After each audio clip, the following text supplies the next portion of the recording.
Vamos lá, pessoal? É isso? Então, primeiro, vamos agradecer a Capitos e o João. Nós fizemos esse webinar, né? Nós da Capitos também convidamos alguns brokers nossos, tá?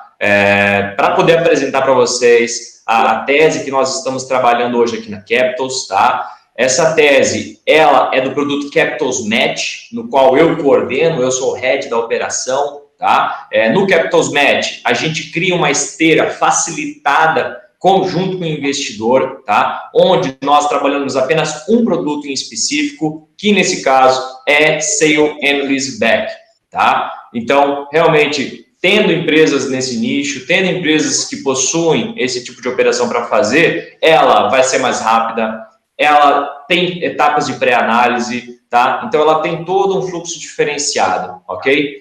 Então, eu vou apresentar aqui para vocês a tese de investimento, o que nós estamos buscando, ok? E aí a gente abre para bate-papo no final, para a gente poder conversar, tirar dúvida, tá? Perfeito. O Bruno Vieira acabou de entrar, quem não conhece é o CEO da Capitos, tá, Bruno? Se apresente aí rapidinho, por favor.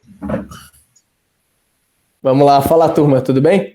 Como é que estão? O doutor Anselmo está conosco, que alegria tê-lo aqui, bacana. Tarde, Bruno. Tudo certo, Edson? Porra, bacana vê-lo aí conosco também. Pô, tá cheia a live, que bacana, que legal. Parabéns aí pelo João, aí por ter, né, tido essa iniciativa aí. Pessoal, acho que chovendo no molhado um pouquinho, que o Gabriel já falou, na Capitos a gente tem uma preocupação muito grande que é com a vida do advisor, né, a vida do broker na ponta, quer dizer, a gente entende que todos os senhores muitas vezes, né, tem uma carteira de relacionamento e querem monetizar esse relacionamento. A questão é a seguinte, né, o mercado financeiro é um shopping muito amplo, muito vasto. Então, quer dizer, como é que você faz para ter certeza de que você está originando uma operação que vai ter um fluxo, que é um fluxo que vai botar dinheiro na sua conta rápido, né? Você precisaria conhecer quais são as teses mais aquecidas do mercado, você precisaria saber, por exemplo, quais são os investidores que estão precisando mais de leads, né, naquele momento, quais investidores que estão capitalizados e que, se você trouxer uma operação para eles dentro de determinadas características, você vai ter uma monetização rápida daquele cliente, né, para você não ficar preso naquelas operações de 6 meses, 10, 12 meses demoram para monetizar. Pensando na vida do advisor, a gente criou o Capitos Match, né, que é um produto da Capitos, onde a gente pega uma tese muito aquecida, negocia com esse investidor um diferencial, ou seja, todos os produtos de crédito do Capitos Match são produtos exclusivos da Capitos, ou seja, são produtos de um investidor, claro, que tem a sua tese, que está lá fazendo operação, mas que concede à Capitos algum diferencial competitivo importante no seu produto, para que em troca a gente se comprometa com um determinado volume de leads para ele, certo? Então a gente produtizou essa relação, e qual que é a vantagem? O Capitos Match só lida com teses super quentes. É o que a gente chama aqui de faça dinheiro em 60 dias. Você originou um lead para o Match que está perfeitamente compatível com a tese de investimento, cara, pode ter certeza, você vai monetizar em 60 dias, tá? Então esse é o nosso objetivo com esse produto, ajudar um pouco a vida do advisor. Em vez dele sair originando qualquer coisa que aparece para ele, ele inverte a relação. Ele passa a originar dentro de uma tese que ele já sabe que é quente. Nesse caso, a gente foi atrás, né, a gente percebeu uma dor que todo mundo está percebendo, que é empresas do middle, que é o nosso cliente. Nosso cliente é uma empresa de médio porte, né, que fatura acima de 10 milhões. Clientes do middle muito machucados pela pandemia. Quem não conhece uma indústria, por exemplo, que viu, né, a sua operação se endividar nesse período da pandemia, que viu a demanda sumir nesse período de pandemia. Então, a gente, preocupado com essa família de empresários do Brasil, a gente falou, não, vamos procurar na nossa base de teses de investimento, vamos procurar alguma tese que a gente possa construir uma operação para empresas prejudicadas pela pandemia, né, fragilizadas financeiramente pela pandemia. Então, negociamos com alguns investidores e um deles se demonstrou muito aberto a nos conceder um produto exclusivo em troca dessa esteira de originação. Que é um pouquinho do que a gente vai falar aqui agora. Pode passar, Gabriel. Show de bola. Vamos lá. Sale leaseback, só para padronizar a informação, eu imagino que a maior parte dos senhores já tenha ouvido falar, ou então faça operações desse tipo no seu dia a dia. Mas para padronizar a informação, né? É uma operação imobiliária, não é uma operação de dívida, né? Não é uma operação de M&A, é uma operação imobiliária, uma operação feita por investidores imobiliários, investidores que compram ativos imobilizados visando ter uma renda de aluguel, né? Principalmente uma renda de aluguel, né? E é uma operação de recurso livre, ou seja, ela não é vinculada a nenhum tipo de finalidade, não precisa ser necessariamente para liquidar passivo, não precisa ser necessariamente para investir na empresa, é uma operação de recurso livre, né? E a principal vantagem dela que eu entendo é que o empresário ele pode se financiar a custo de aluguel, o que é uma vantagem muito grande. Você imagina que hoje, se você for pegar 10 milhões num banco, a 24 meses, né, de prazo, por exemplo, você vai ter aí uma prestação, de uns, para 10 milhões, vai ter uma prestação de uns 500 mil, tá? Em 24 meses. Imagina que numa operação de sale leaseback como essa, você pode ter um aluguel, né, de 60, 70, 80 mil. Quer dizer, a diferença, imagina esses 430, 420 mil voltando, entre aspas, né, para o caixa da empresa todos os meses. Então, se financiar a custo de aluguel é um baita negócio, né? Pode passar, Gabriel. Algumas características, né? Operação de prazo longo, então estamos falando de uma operação de 10 a 15 anos, onde o cliente não precisa se preocupar em amortizar, e daí porque o comprometimento mensal dele fica tão mais baixo, e qualquer empresa que conheça o conceito de custo de oportunidade sabe o valor que tem você se financiar pagando, nesse exemplo que eu dei, né, 70 mil por mês, em vez de pagar 500, 600 mil por mês. É muito mais dinheiro que você tem todo mês no seu caixa que você pagaria para banco, mas que você pode reinvestir na sua produção, né? E você pode, obviamente, quando lá na frente se você escolher voltar a ser proprietário do imóvel, isso é uma escolha do empresário, você pode voltar a abater desse, né, o imóvel da sua base de cálculo da RPJ. Então pensem o seguinte: hoje o empresário ele tem um imóvel no seu balanço, que é um imóvel, por exemplo, de 20 milhões, e que ele já tem um imóvel há 30 anos, tá? Um imóvel antigo. Geralmente é essa a situação, né? Bom, esse imóvel já está provavelmente todo abatido, a depreciação desse imóvel já foi toda abatida na estrutura contábil da empresa. O imóvel já está todo depreciado contabilmente, né? Isso principalmente para empresas que estão tributadas no lucro real, no regime de lucro real, tá? Imagina que lá na frente, quando ele voltar a ser proprietário desse imóvel, esse imóvel volta para o balanço dele com o seu valor de depreciação zerado. Quer dizer, ele pode voltar a ser depreciado da base de cálculo da RPJ, na base de 4% ao ano, né? Então, essa é uma vantagem tributária dessa operação. O empresário, além de poder abater os aluguéis durante esses 10, 15 anos da base de cálculo dele do RPJ, tendo benefícios tributários com isso, ele também pode voltar a abater, melhor dizendo, as depreciações do imóvel lá na frente quando o imóvel volta para ele. Então dá para se dizer que o cliente fica com 35, 40 anos de benefício tributário pelo simples fato de ter feito a operação de sale leaseback, o que é uma vantagem importante. Pode passar, Gabriel. O volume da operação, em geral, é um volume bastante superior a uma operação de crédito bancária. Então, assim, para começar, que banco não gosta muito de imóvel operacional? Todos os senhores devem enfrentar isso nos seus dia a dia. Quer dizer, o cara tem um belo de um ativo, é um parque fabril que vale 50 milhões, mas ele só quer 10 milhões e não sei o que tal. É um sofrimento, é ou não é? É um sofrimento convencer o banco de que aquele ativo é um ativo de valor para uma operação de crédito. Não é que é impossível, mas você tem aqui uma quantidade desse tamanho de investidores que olham imóveis não operacionais e uma quantidade desse tamanho que olham imóveis operacionais como garantia, né? E quando eles realizam operações com esses imóveis, não tenham dúvida, ele vai mandar um avaliador, o imóvel de 50 milhões já vai passar a valer 40, 35, e em cima disso ele vai aplicar aí uns 50% pelo menos. Vai fazer uma operação de 15, 20 milhões com um imóvel de 50. No sale leaseback, você tem a enorme vantagem de que, por ser uma operação de compra e venda, das duas uma. Ou você vai vender por um valor muito próximo do valor real do ativo, 40, 45 milhões, por exemplo, né, nesse exemplo do imóvel de 50 milhões que eu estou falando, ou, o que também não é mau negócio, você vai sim vender o imóvel por um valor menor, se quiser, por 20, por 15, por 25, mas você vai ter o direito de recomprá-lo lá na frente por esse mesmo valor real, corrigido apenas por inflação. Ou seja, mesmo que a transação tenha de ser feita por um valor depreciado em relação ao valor de mercado do ativo, o empresário não perde. E é isso que é o mais importante. Ele pode recomprar lá na frente por esse mesmo valor da transação corrigido pelo IPCA. Isso é muito bom, Bruno. Perfeito, concordo.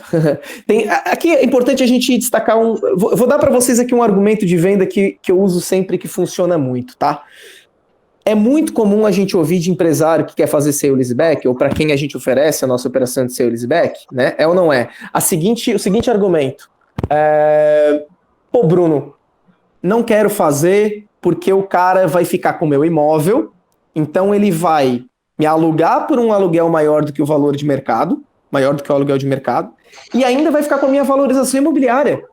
Então, quer dizer, ele compra de mim um imóvel por 30, mesmo que ele esteja comprando pelo valor que vale mesmo, tá? Vamos supor o seguinte, o imóvel vale 30, o investidor de sale leaseback faz uma operação por 30, né? Mas o cara vai estar ganhando não só o meu aluguel, ele vai estar ganhando o aluguel, ele vai estar ganhando as correções anuais e ele vai estar ganhando a valorização do imóvel. Eu não quero abrir mão da valorização do imóvel. Tem até alguns empresários que botam isso na conta. Quer dizer, tá bom, eu estou pagando tanto de aluguel, mas também estou abrindo mão de tanto em valorização do imóvel, né? Tem gente que faz essa conta. E com esse formato de operação, essa conta não existe. Porque a valorização imobiliária é dele.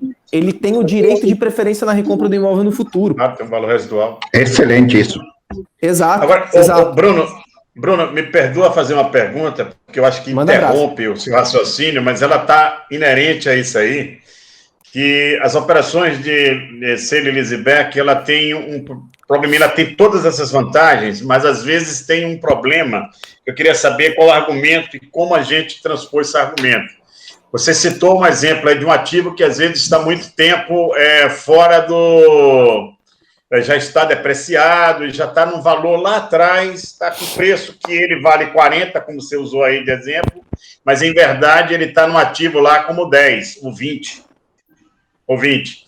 Então, quando eu for fazer a operação de sale leaseback por 40, eu tenho ganho tributário, eu tenho um ganho aí que vai ser tributado, né, de 20 milhões. E vou pagar IR e contribuição e tudo mais sobre isso, né? Tem algum argumento? Como é que a gente poderia discutir? Eu sei que cada caso é um caso, mas na maioria dos casos nós vamos esbarrar nesse tipo de situação. Nas poucas oportunidades que eu tive de fazer leaseback, esbarrou nisso. E o que você acabou de falar aí é que você vai discutir o valor residual, né? Então vai ter um valor residual já estabelecido. Perfeito. Como é que eu resolvo isso, João? De maneira muito simples, devolvendo a questão para o empresário, tá? Eu não sou contador, e mesmo que eu fosse, eu não me aventuraria a dar pitaco em o que ele deve fazer para baixar imposto da transação, porque eu não conheço as complexidades, os pormenores da operação do empresário. Então eu sempre faço o seguinte, vamos fazer uma reunião com o seu contador, e o seu contador vai conhecer os caminhos contábeis legítimos para que a gente possa usar de elisão fiscal, sempre elisão fiscal, nunca evasão fiscal, né? Claro. Instrumentos de elisão fiscal para reduzir esse custo tributário. E aqui vale a pena a gente lembrar o seguinte, o sale leaseback é uma luva que não cabe em todas as mãos. Pode ser que a gente chegue à conclusão mesmo que, poxa, para esse empresário não vale a pena. E tá tudo bem, gente, porque o mercado financeiro tem 1000 outros produtos para aquele cara, né? Tem CRI corporativo, tem CCB imobiliária, tem emissão de debêntures, tem um monte de coisas que dá para a gente fazer, né? Não precisa ser necessariamente sale leaseback. Mas a gente passou por isso recente, João. A gente teve uma operação em Goiânia que a gente fez de sale leaseback. E, de fato, quando a gente foi fazer a conta do custo tributário para a operação, era uma conta elevada. Se eu não estou enganado, dava uns 2 milhões de custo de imposto de renda sobre ganho de capital. E aí a gente convocou o contador da empresa para conversa. E o contador, cara, assim, a gente não precisou nem fazer esforço. O próprio contador falou, fica tranquilo, Luiz era o dono da empresa, fica tranquilo, Luiz, isso aqui a gente pode usar a nossa holding patrimonial para realizar a transação através da holding e com isso reduzir essa carga de imposto, sei lá, de 2 milhões para 400, para 300 mil, enfim, tá? Quer dizer, eu não me comprometi com nada, não precisei fazer uma conta, a persona correta é o contador, chamei ele para a mesa e ele resolveu o problema para mim. Entende? Então, acho que esse é o encaminhamento correto. Tá? Mas existem instrumentos de elisão fiscal, sobretudo envolvendo holdings patrimoniais, que são capazes de dar conta desse problema do ganho, da perda tributária, tá? Ok, vamos avançar, não vou perguntar mais não, para não atrapalhar o raciocínio seu. Imagina, tá tudo certo, estamos abertos. Então, tem benefício fiscal, como eu falei, com redução de imposto de renda e CSLL, né, para empresas do lucro real. Então, acho que a primeira coisa, chegou numa empresa, a empresa tem um ativo operacional de valor, primeira pergunta, qual é o seu regime de tributação? Se for lucro real, ela é uma forte candidata a se beneficiar de operações de sale leaseback. Se ela não for uma empresa de lucro real, é bem possível, talvez quase certeza, a operação de sale leaseback não é adequada para ela, tá? Vamos passar. Possibilidade de recompra do imóvel no futuro, pelo mesmo valor real, ou seja, pelo mesmo valor corrigido pelo IPCA, né? E um processo muito mais ágil. Quem aqui nunca fez uma operação de sale leaseback que demorou mais de 6 meses para fechar, né? Quase todo mundo. É um parto. Nós estamos falando de um investidor que precificou a operação para empresas machucadas pela pandemia do coronavírus. O que eu estou querendo dizer com isso? Precificou a operação. E esse é um ponto importante. Essa operação ela é exclusiva para empresas com problemas financeiros. Se o broker trouxer uma empresa que está bem de caixa, provavelmente ele vai se decepcionar. Por quê? Porque é uma operação mais salgada. O investidor ele falou o seguinte, tá, beleza, eu tenho que fazer um processo ágil, com diligência facilitada, voltado a atender empresas machucadas pela pandemia, enfim, eu estou me enfiando num risco maior. Logo, eu vou cobrar mais caro, ponto. Mas ele está oferecendo essa operação para quem não tem nenhuma outra alternativa. Então, para quem não tem nenhuma outra alternativa, uma operação de sale leaseback de 1,2 ao mês é quase como se fosse um sonho, tá? Para quem está, prestes a quebrar, né? É quase um sonho, né? Então é para esse público que a operação é destinada, tá? O processo, então, nesse caso, é bastante facilitado. O investidor promete para a gente, aqui não é a Capital se comprometendo, né? A gente está aqui de pombo correio nesse caso, mas ele se compromete conosco com um processo entre a primeira aprovação e a liquidação financeira da operação de 60 dias. Certo? Vamos lá.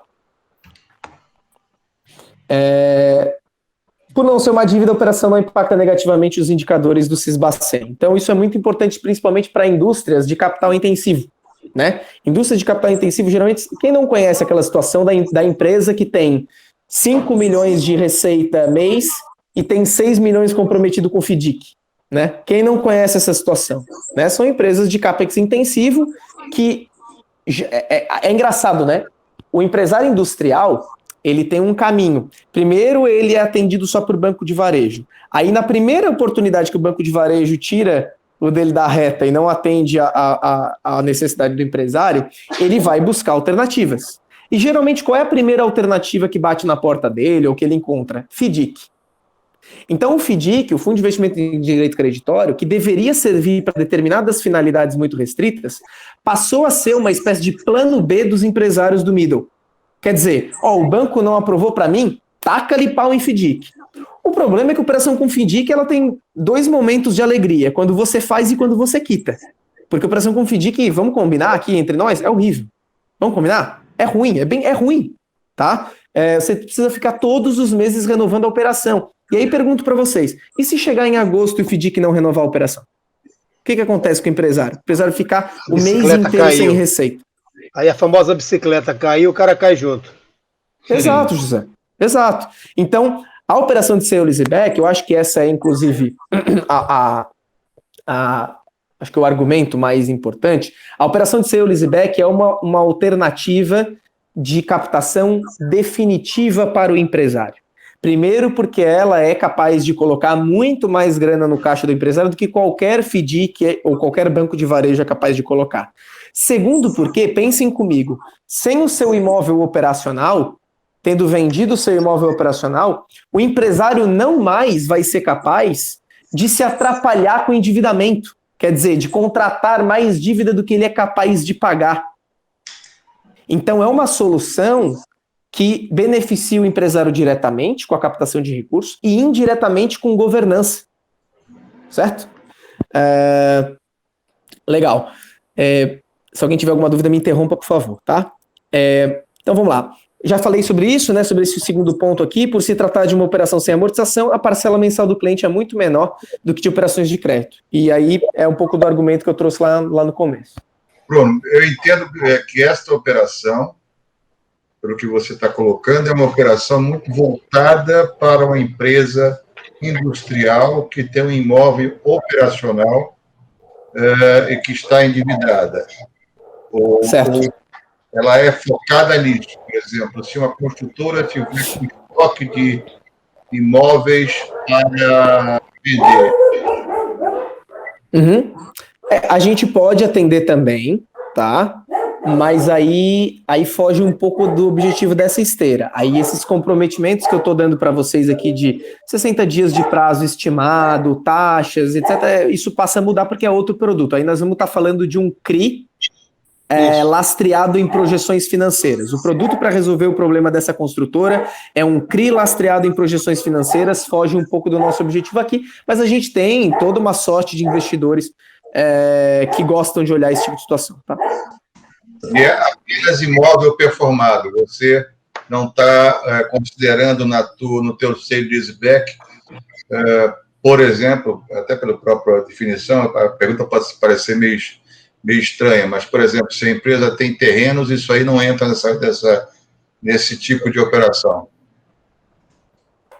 Vou responder a sua pergunta, mas só um minutinho. Deixa eu sair aqui que o cachorro começou a latir. Espera aí, turma. Interessante essa sua pergunta. Como é que é o seu nome? Desculpa, João, né? Estão me ouvindo, pessoal? Tô. Sim. Legal. Interessante essa sua pergunta, João, porque é o seguinte. A gente acabou de fazer uma operação de sale leaseback, onde, essa que eu comentei com vocês, em Goiânia, que os imóveis foram sim utilizados como... os terrenos, da empresa foram utilizados no âmbito da operação. Tá? Então, o que a gente fez? A gente tinha um imóvel industrial e ao redor desse imóvel industrial o empresário tinha comprado os terrenos que faziam limitação, né? Os terrenos ao lado, né? Nesse caso a gente conseguiu colocar, até porque um dos terrenos era estacionamento, o estacionamento da indústria, certo? Agora, um terreno totalmente apartado da operação, lá não sei onde, não tem nada a ver com a atividade da empresa, não tem como. Tá. Ok. Qual é o piso que a gente está falando aqui? Qual o teto que a gente está falando aqui? De 5 a 35 milhões de operação. Para imóveis de 15 a 50. Pode ser mais, né? Mas o ideal idealmente, imóveis que valham aí até 50 a 60 milhões. A gente vai falar das condições. Bruno, somente uma pergunta. O LTV da operação vai ser de quanto? A ideia de LTV da operação? Manda aí, Gabriel. Oi?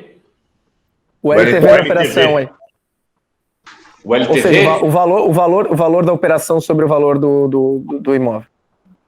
O valor da operação vai ser basicamente sobre a venda forçada, tá, do imóvel. Mas vai ser 100% sobre a venda forçada? Vai ser o quê da venda? Quanto por cento da venda forçada? Em torno de 90% a 100% da venda forçada, tá? De 90% a 100%, ok? E esta avaliação é feita por vocês ou avaliação de mercado?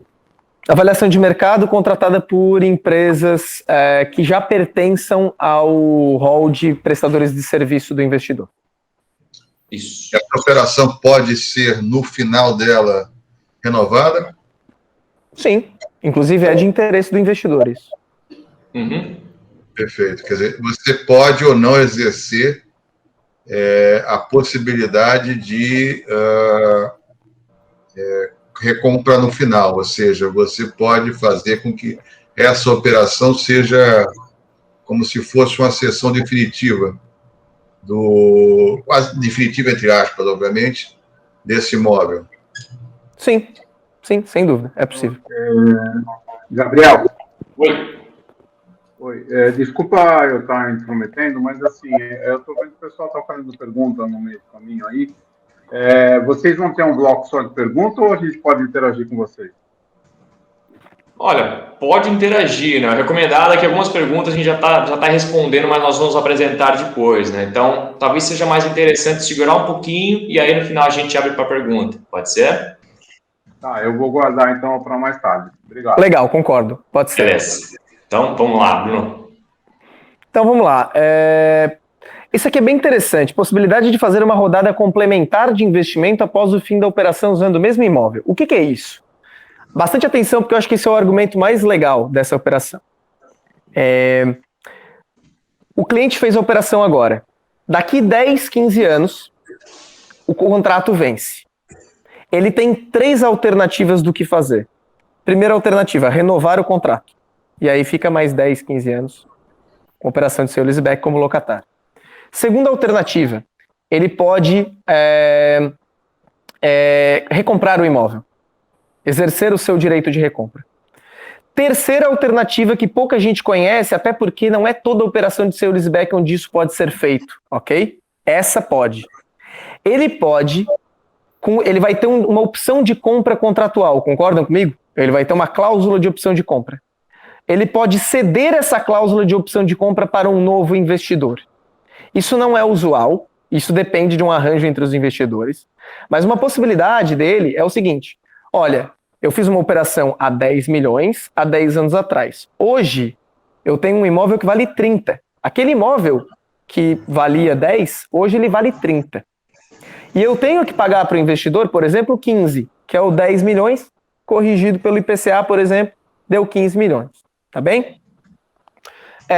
Eu posso buscar um novo investidor. Esse investidor comprar o imóvel, ou seja, exercer a opção de compra em meu nome, pagando 15 milhões para o investidor anterior e me dando os 15 milhões da diferença entre o valor de mercado do imóvel e o valor devido ao investidor anterior.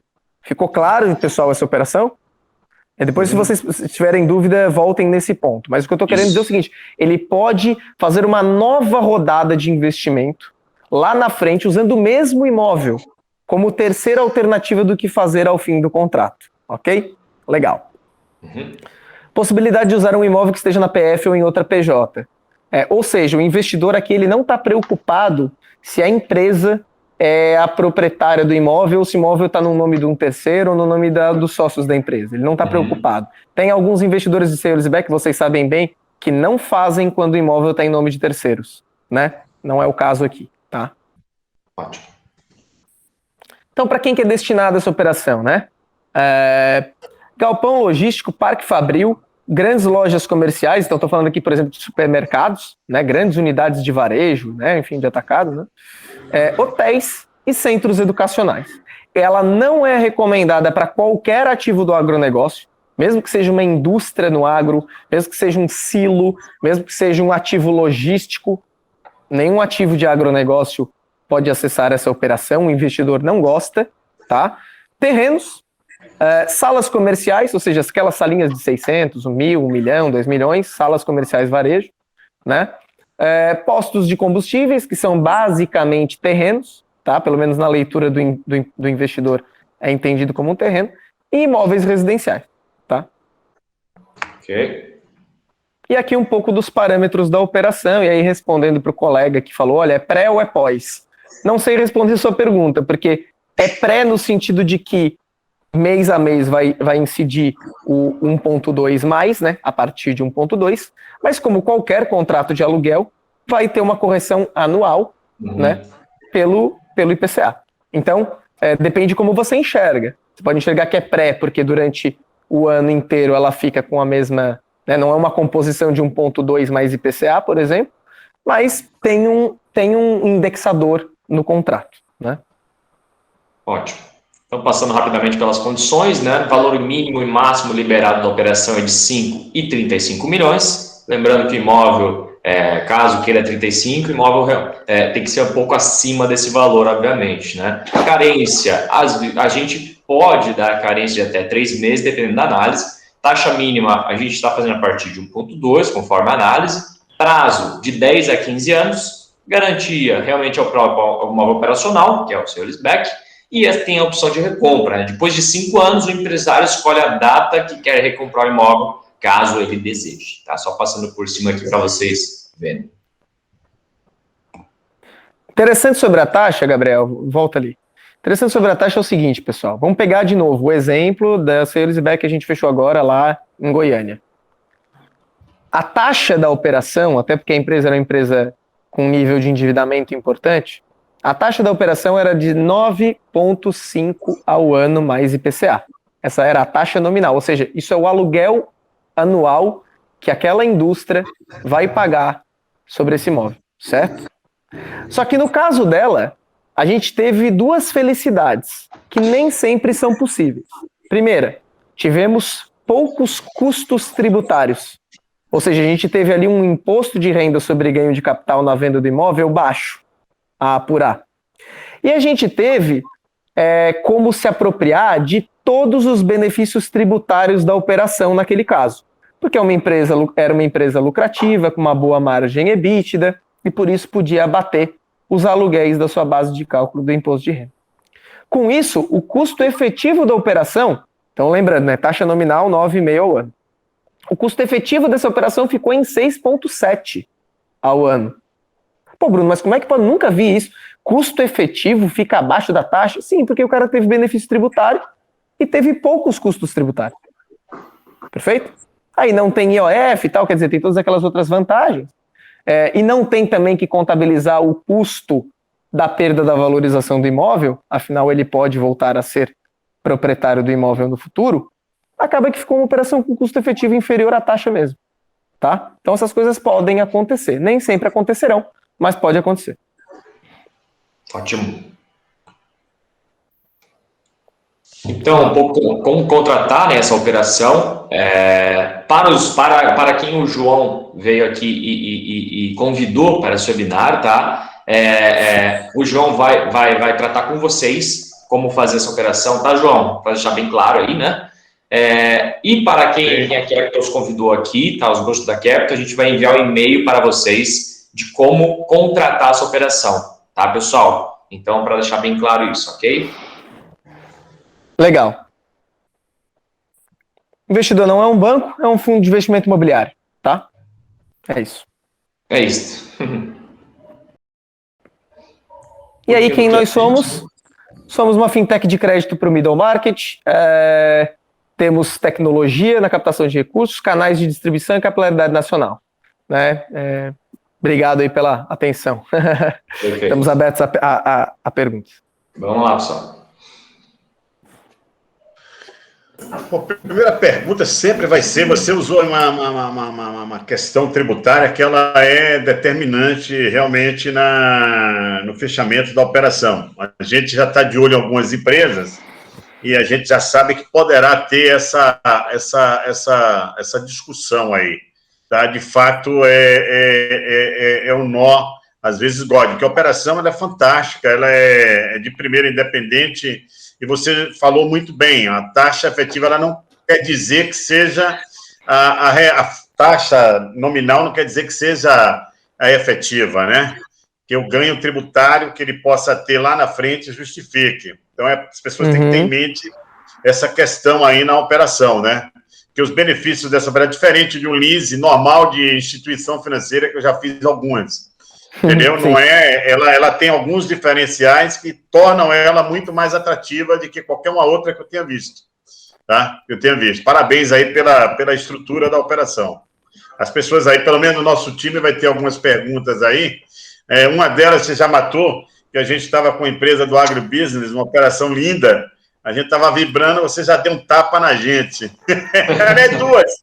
E uma de fertilizantes, que também se já deu um tapa na gente. 2 melhor tapas na agora, cara. Né, João? Melhor agora do que daqui 2, 3 semanas, depois fazer todo o tapa pro cara. 2 tapas, rapaz. A gente discutiu hoje a tarde toda para falar para você, para trocar ideia, já foi. Mas eu passo João, aí. Ô, João, você tem acesso privilegiado aos nossos produtos, você sabe que tem outros produtos aqui dentro que podem ajudar nesses teus outros Mas casos ele aí. se encaixava perfeito nas duas, entendeu? Se encaixava Entendi. perfeito. Mas a gente volta a conversar, fica frio. Passar a bola para os outros aí, que eu já falei muito. Mas no conceito de liquidez, a empresa de fertilizante, o imóvel é sensacional a localização. Não sei. Mas é agro. Mas é agro, né? É agro. O investidor não gosta de agro não porque ele acha que é ruim, tá, pessoal? Não tem nenhum preconceito do investidor contra agro. É porque ele não estudou o setor, ele não conhece as complexidades desse tipo de ativo. Aí eu vou trazer para você só um exemplo. Indústria de fertilizante, cá entre nós aqui, tá? Não tem ninguém nos ouvindo. Mas é uma naba para vender. O ativo, ele tem uma série de problemas de ordem ambiental, o descarte dos materiais, como você vai lidar com aquele maquinário, tem toda uma delicadeza que muitas vezes esse investidor que nunca se debruçou sobre esse mercado tem dificuldade de lidar mesmo. Não sabe apropriar valor para esse tipo de ativo que tem, por exemplo, um impacto ambiental importante e qualquer descuido ali pode significar uma perda de valor no ativo mobilizado muito grande. Tem sentido, né? Tem sentido. Uhum. Perfeito?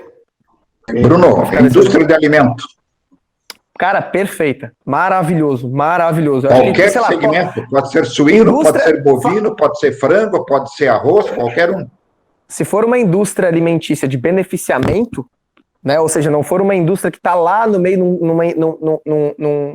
no meio de um pasto, né, ou seja, considerado um imóvel agro, sem problema nenhum.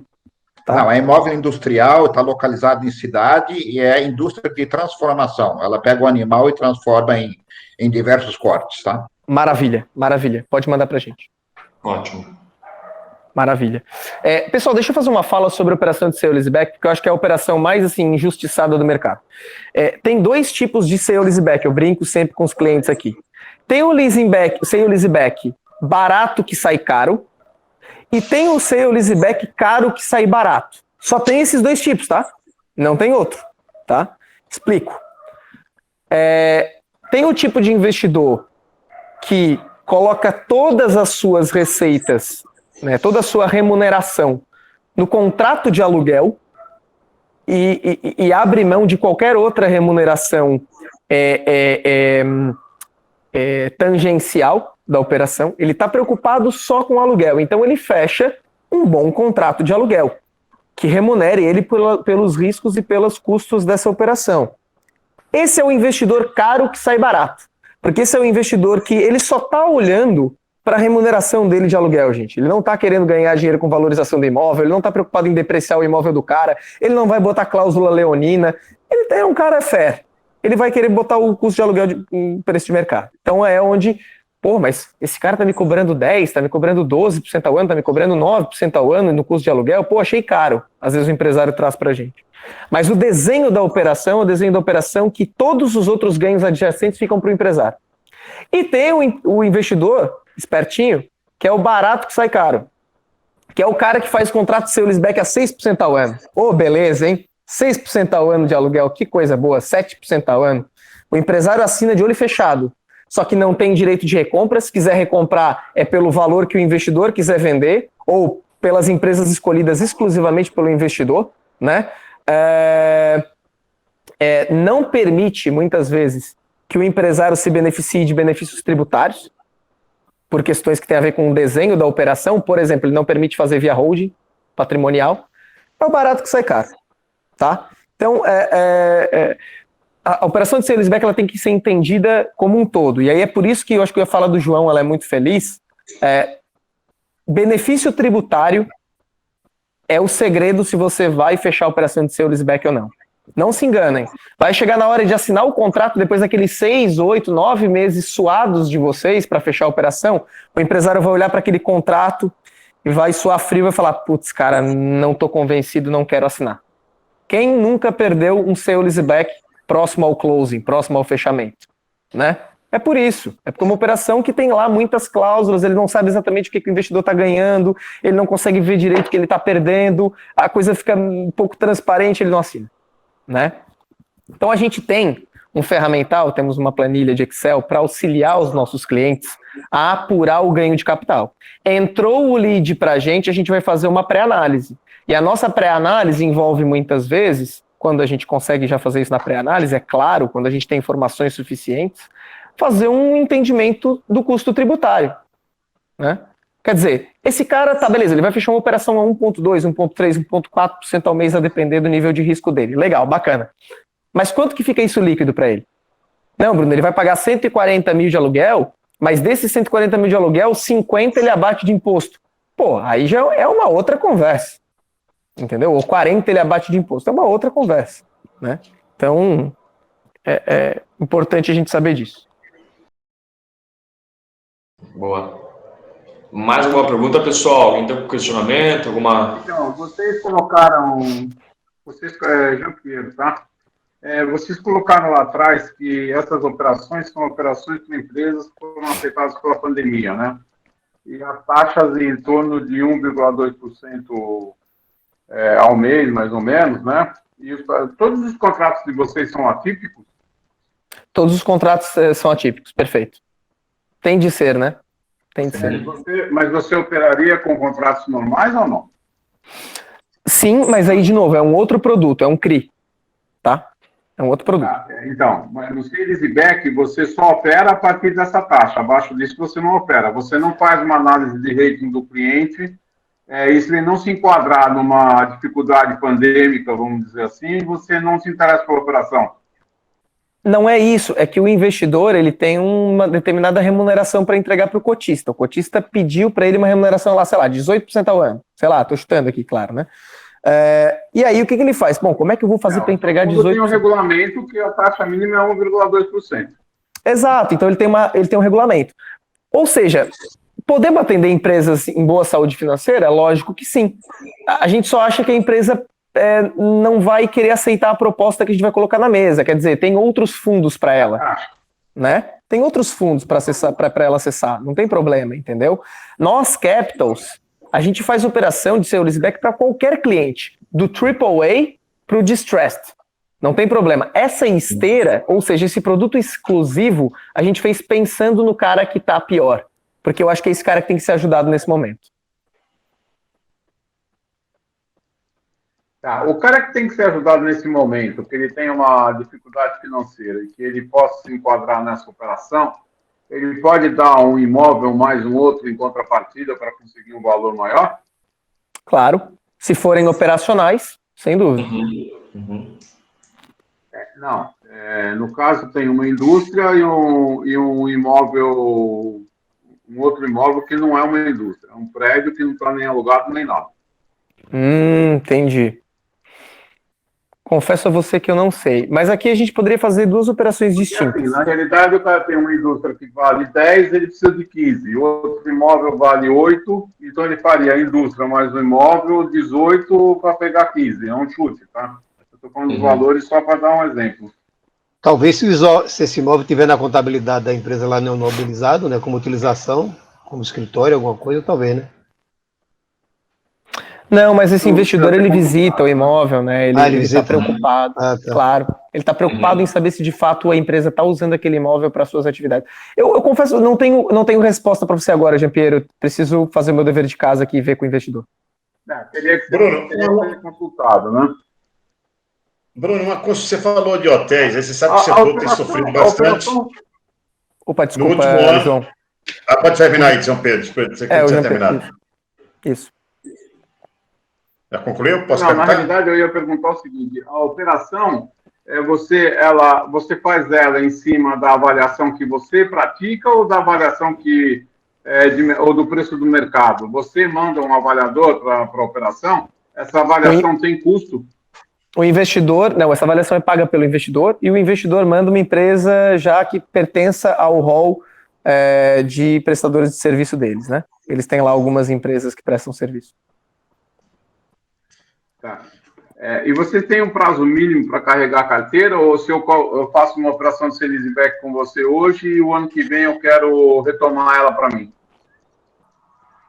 Se eu não estou enganado, a recompra só é permitida a partir de 5 anos necessariamente. Sim. Acho que essa é uma cláusula inflexível, tá? Acho que a gente não consegue mudar. 5 anos é o tradicional, né? Entendi. Bom, enfim, então, assim, a gente sabe qual é o norte de vocês, né? E você falou, Bom, enfim, a parte documental toda também tem uma relação de tudo que você precisa, essas coisas todas, né? Sim. O que a gente faz? Antes de a gente pedir para vocês trazerem todos os documentos da empresa, que muitas vezes é desgastante, né? Assim, a gente sabe a dor de cabeça que é. Você demora, fica ligando pro cara, visita ele 2, 3 vezes, pega todos os documentos, finalmente, conseguiu todos os documentos, aí traz pra gente rejeitado. Pô, é chato, vamos combinar? É chato. Então, o que a gente fez? A gente criou com esse investidor um procedimento de pré-análise. A gente pede 3, 4 documentos, que o Gabriel já vai falar quais são. 3, 4 documentos, eu já consigo dizer se voa ou não voa. Claro que eu não consigo aprovar em definitivo, óbvio. Mas eu pelo menos consigo dizer para você o seguinte: Jean-Pierre, gostamos, vamos evoluir. Ou, Jean-Pierre, tá fora do que o investidor gosta de fazer, nem adianta. Não vamos nem insistir, tá? Só uma pergunta aí, você falou do setor hoteleiro. O setor hoteleiro sofreu muito em 2020 e ainda está sofrendo. Muitas delas caíram o faturamento, mas pensei agora numa empresa que é o inverso. Ela não deve estar chegando nem aos 10 milhões nunca, o faturamento, que é o padrão que vocês usam. Mas, em compensação, o imóvel vale muito e ela não precisa de tanto dinheiro de quanto o imóvel efetivamente vale. Vocês analisariam, sendo um LTV aí, vai ser um LTV de 30% ou teria que ser um LTV de 90%? Ou de 100%, seria próximo da liquidação passada? Não precisa ser um LTV de 90%, inclusive, eu acho que essa é uma vantagem dessa operação. Se o cara vender para um LTV baixo, ele recompra por um LTV baixo também. Então, né? Ótimo. Mas a compensação ele não está no target de vocês, de 10 milhões, mas o imóvel vale talvez 30, ele quer uns 6, 7 milhões. Não, até para essa operação, para essa esteira do Capital Match, para essa esteira do Capital Match, qualquer negócio a partir de 5 milhões nos interessa. A questão é o seguinte, a empresa, ela está ciente do custo do contrato, do custo mínimo do contrato, que vai ser no mínimo aí 1,2%, 1,1% pelo menos? Não, tá. Se ela tiver essa estará, porque a alternativa é essa. É aquela linha que você falou. Essa precisa e se encaixa, porque tem um puta patrimônio, mas não tem faturamento. Mas, em compensação, se ela aceita o LTV baixo, como ela já se colocou, teoricamente, o risco do fundo é muito menor, porque se ele não pagar, vai perder um patrimônio fantástico. Mas para ele, atende e ele resolve o problema da vida dele. Então, beleza, cara, boa notícia. Gostei dessa operação. Gostei. Manda pra gente. Bacana. Eu vou anotar aqui já. Perfeito. Bruno, vamos lá. Bruno, vocês vão mandar 2 perguntas. Tem valor mínimo, tem valor máximo? Opa, vamos só concluir aqui o atendimento aqui do Jean-Pierre, tá? Depois a gente já passa a palavra, pessoal. Pode falar, Jean-Pierre. Alô? Então, Jean-Pierre? Você falou que tem valor mínimo. Eu quero saber se você tem valor máximo. De 5 a 35 milhões. Tá me ouvindo? O valor da operação. Ah, 35 seria o topo, né? Isso. Tá bom. Obrigado. Legal. Vamos lá. Bruno, vocês vão mandar esse material para nós através do João? E outra pergunta, uma empresa em RJ, é possível usar o imóvel? Tá, vamos lá. Primeira pergunta eu deixo a cargo do João, que é o nosso quem nos convidou. João, o que você acha? Não, eu mando para eles, eu mando para o meu pessoal, fica frio. Esse material que o Gabriel já me disponibilizou, eu mando para eles. Eu só preciso depois, Gabriel, que você me disponibiliza os 3 documentos ou 4 que o Bruno acabou de falar aí. Tá? Deixa comigo que eu vou te mandar e eu vou falar aqui pro pessoal também já. Fechado. Maravilha, vamos para o ponto da RJ. Até bem legal você ter tocado nesse assunto. Nos permite trocar uma ideia legal aqui. O investidor não gosta de empresa em RJ, tá? Mas não é que ele não faz. Ele só prefere empresas que tenham EBITDA positivo. Por quê? Porque empresas com EBITDA positivo, ele sabe que ele está botando dinheiro num lugar que não é um saco sem fundo, né? É uma empresa que é lucrativa operacionalmente, só falta dinheiro para ela, certo? Então, ele prefere empresas com EBITDA positivo, tá? E geralmente uma empresa em RJ não tem EBITDA positivo. Esse é o nexo causal entre uma coisa e outra.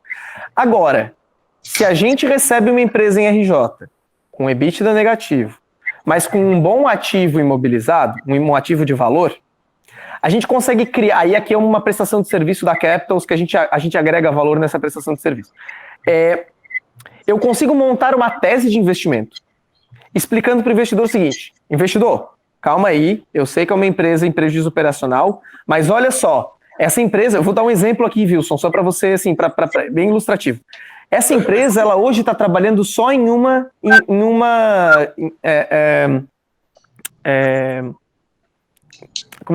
um turno. Ela trabalha só em um turno. E se eu colocar dinheiro na operação, não é falta de mão de obra, não é nada, é só falta de dinheiro, eu consigo botar essa empresa para trabalhar em 2 turnos. E quando eu coloco ela para trabalhar em 2 turnos, eu devolvo ela para o lucro operacional. Se eu consigo mostrar isso de forma clara para o investidor, pronto, é o que ele quer saber, entendeu? Essa é uma empresa que ela já está levantando a RJ, na verdade, ela está com o EBITDA positivo, né? Só que o tal do juiz lá, que estava no caso, faleceu, está esperando aí a troca do juiz, mas ele está com essa dificuldade porque aparece recuperação judicial no CNPJ dele, né? Mas tem bom patrimônio, sim, vamos conversar com o João mais para frente daí. Obrigado. Legal, combinado. Isso é aplicável, Bruno, a hospitais? Sim, por que não? Uhum. Ok. E no caso do hotel, ele tem... quer dizer, você está olhando hotéis, por exemplo, tem um caso aqui de um hotel que a propriedade é fracionada. Você olha essa questão? É fracionado em que sentido? Ele é um multipropriedade ou ele tem mais de uma matrícula no mesmo imóvel? A empresa tem uma participação no total dos quartos do hotel. É um hotel de 100, ele tem 40. Entendi. Tenho lá minhas dúvidas, confesso a você. Acho que esse é um outro dever de casa que a gente vai ter que fazer, Gabriel. Uhum. Tá? Pra gente dar o retorno pro João Manuel. Uhum. Vamos lá, quem mais, pessoal?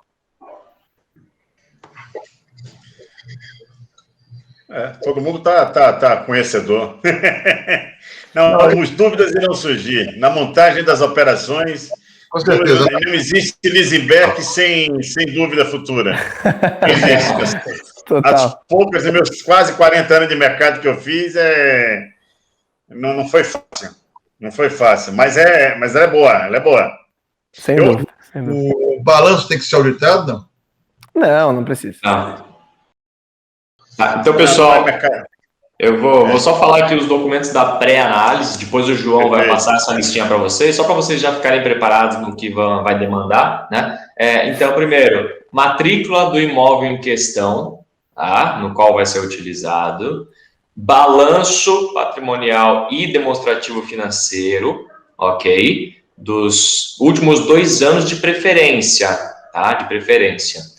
E endividamento bancário, ok? Esses são os 3 imóveis esses são os 3 documentos que a gente pede, tá? E também o valor estimado do imóvel, área construída e área do terreno, tá? Daí isso é em descriçãozinho, o textinho mesmo, tá? Se mandar matrícula, DFs e o endividamento, a abertura do endividamento no e-mail, só escrevendo no e-mail, esse imóvel vale 20 e o empresário quer 10. Pronto, é o que a gente precisa saber. Tá? É isso aí. É o que a gente precisa saber. Bruno? Perfeito. Bruno? Tô ouvindo. Fala, querido. Bruno, seu xará aqui. É o seguinte, tem target mínimo de... Eu cheguei 10 minutos atrasado, não sei se vocês falaram isso, mas tem target mínimo de faturamento da empresa? Faturamento da empresa, não. A empresa tem que ser capaz de comportar o aluguel. Tá? Então tem uma razão entre valor do imóvel, valor da operação e valor do faturamento, mas essa relação não é clara, até porque depende do grau de lucratividade da empresa. Tá? Perfeito. Ok. Bruno, os demais produtos do teu portfólio você vai disponibilizar via João? O João tem perfeito domínio aí dos nossos produtos, é um dos nossos principais, se não o nosso principal comercial, parceiro aí. João, Você pilota aí, né? Eu passo para eles. Tranquilo. A gente pode fazer depois umas outras lives de algumas coisas específicas. Pode montar algo nesse sentido também. A gente costuma fazer isso, mas a gente pode voltar a fazer essa outra daqui a alguns dias. Eu discuto com o Gabriel e a gente volta. Tá? Acho que vale a pena porque a gente atinge, não só vocês que trouxeram pessoas suas também aí, mas a gente consegue atingir aí quase do Oiapoque ao Chuí, né? Tem gente aí do Brasil todo, entendeu? Não, e é obrigado isso. Aí, foi muito e tem boa. Que compartilhar ativo, João. Esse negócio, a era da informação restrita, restringida, meu Deus do céu. Acabou essa regra, acabou essa era, acabou. A gente tem que dividir para multiplicar. Essa é a... Claro, não, é isso mesmo. Primeiro, eu digo dividir para somar até. Que na matemática você divide primeiro para depois somar, né? Então você divide para somar. Mas é isso, foi muito boa aí. Vocês estão de parabéns aí pela apresentação, pelo produto. E agradeço a presença de todos aí. Vamos combinar mais, Gabriel. E vamos combinar mais, Bruno. João, obrigado, agradeço bastante, tá? Show de bola, grande parceiro nosso. E, bom, fico aberto a qualquer um que queira tirar dúvidas. Enfim, vamos para cima, pessoal. Obrigadão mesmo. Obrigado, Bruno. Obrigado, Gabriel. Obrigado a todos. Boa tarde. Valeu, turma. Um abraço. Tchau. Valeu, gente. Um abraço aí. Obrigado a todos. Obrigado. Tchau.